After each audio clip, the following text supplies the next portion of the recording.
عبد الله بن مسعود baa waxa loo sheegay dad masaajidka xalqa u fadhiya xalqa walba marka ninba wuxuu leeyahay yaani ninba oday u ah markaas wuxuu leeyahay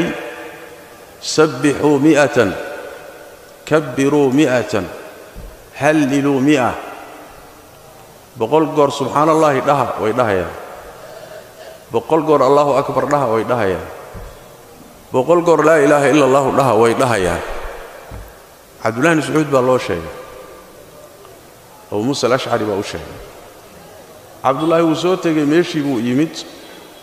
xalqadihii tirinahayay dhikriga ee soo ridahay ayuu dul yimid markaas wuxuu ku yiri maxay waxaad sameeynaysaa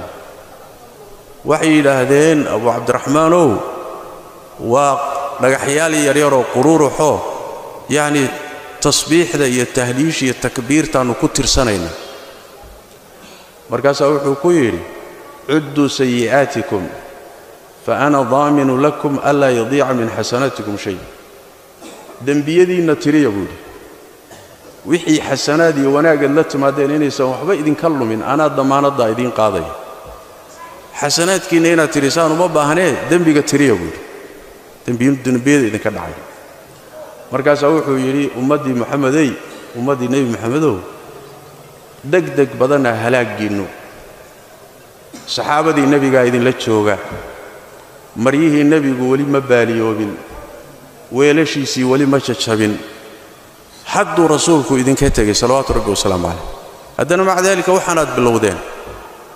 laba mid weeyaan buu in aad ku sugantihiin ala millatin ahda min millati Muhammad diin ka hanuun badan oo ka wanaagsan diintii Nabi Muhammad ka tagay inaad haysataan iyo aw muftatihu baabi dalaala ama irid baadi inaad furateen labada mid